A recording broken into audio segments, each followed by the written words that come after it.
بسم اللہ الرحمن الرحیم الحمد للہ وحدہ والصلاة والسلام علی من لا نبی بعدہ۔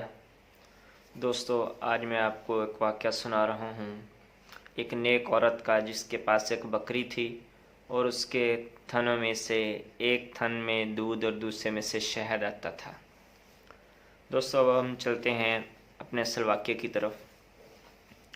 فرمایا کہ حضرت ابو ربیع رحمہ اللہ علیہ ایک بزرگ گزرے ہیں۔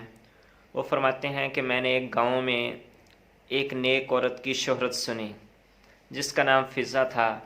اس کے احوال نے مجھے بہت زیادہ متاثر کیا، چرے کہ میری عادت عورتوں سے ملنے کی نہیں تھی، لیکن اس نے مجھے بہت متاثر کیا اس کے احوال نے، تو مجھے اس عورت سے ملنے کی طلب پیدا ہوئی۔ فرمایا کہ میں اس گاؤں میں پہنچا، لوگوں سے تحقیق کیا اس عورت کے بارے میں، تو لوگوں نے مجھے بتایا کہ واقعی اس کے پاس ایک بکری ہے، اس کے ایک تھن سے دودھ اور دوسرے سے شہد آتا ہے۔ فرمایا کہ وہ بزرگ فرماتے ہیں کہ میں اس کے گھر گیا تو اس کے احوال پوچھے، اور میں نے یہ بھی کہا کہ ایسے ایسے آپ کے ہاں ایک بکری ہے، اس کے ایک تھن سے دودھ اور دوسرے سے شہد آتا ہے، کیا یہ بات سچ ہے؟ وہ کہنے لگی جی بالکل سچ ہے۔ تو انہوں نے بکری سامنے لا کر کھڑی کر دی، تو وہ بزرگ فرماتے ہیں کہ وہ عورت کہنے لگی کہ ہمارے پاس ایک ہی بکری تھی، ہمارے چھوٹے چھوٹے بچے تھے، تو ہم اس کا دودھ نکال کر ان کو پلاتے تھے۔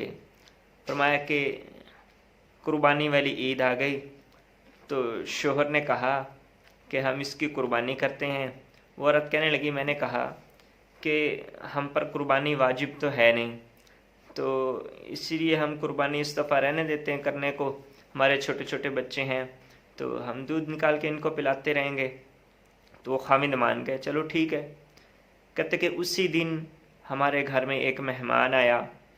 فرمایا کہ مہمان کو کھلانے پلانے کے لیے کچھ نہیں تھا، تو شوہر بھی کہنے لگے کہ مہمان کا اکرام اللہ کا حکم ہے کہ مہمان کی مہمان نوازی کی جائے۔ وہ کہنے لگے اور تو کچھ ہے نہیں، یہ بکری ہے۔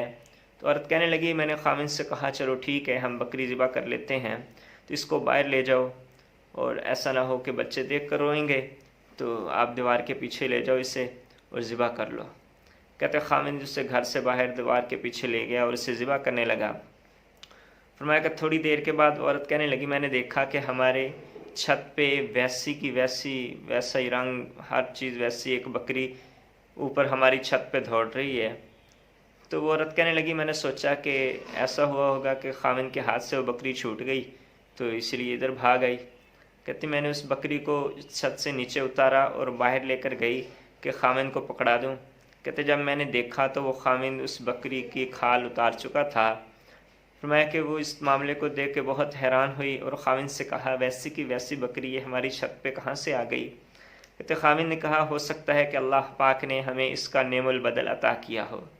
کہتے کہ یہ وہ بکری ہے تو جو اللہ پاک نے ہمیں دی۔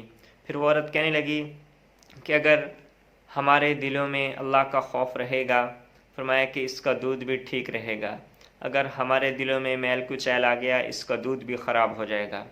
دوستو، یہ اللہ پاک نے ان کو مہمان کے اکرام کی وجہ سے یہ انعام دیا۔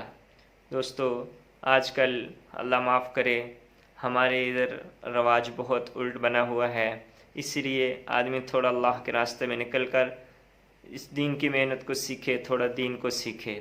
دوستو، یہ دین گھر بیٹھے نہیں آئے گا، جیسے دنیا کا کوئی بھی کام ہے اس کے لیے محنت کرنی پڑتی ہے، اللہ پاک نے اتنا عالی دین دیا، اس کے لیے محنت ہے۔ دوستو، دنیا کے کام کے لیے ہم دور سے دور چلے جاتے ہیں، حتیٰ کہ بیرون ملکوں میں چلے جاتے ہیں، دنیا کے کناروں میں چلے جاتے ہیں، صرف دنیا کی خاطر، دین کی خاطر ہم اپنے گھر سے نہیں نکل سکتے۔ دوستو، دین سیکھنے کے لیے اللہ کے راستے میں نکلنا پڑتا ہے، پھر اللہ پاک اس دین کی عقل سمجھ دیتے ہیں اور پھر دین زندگیوں میں آتا ہے۔ تو اس کے لیے سارے کوشش کریں گے نا انشاءاللہ۔ اللہ آپ کو جزائے خیر دے۔ وآخر دعوانا ان الحمد للہ رب العالمین۔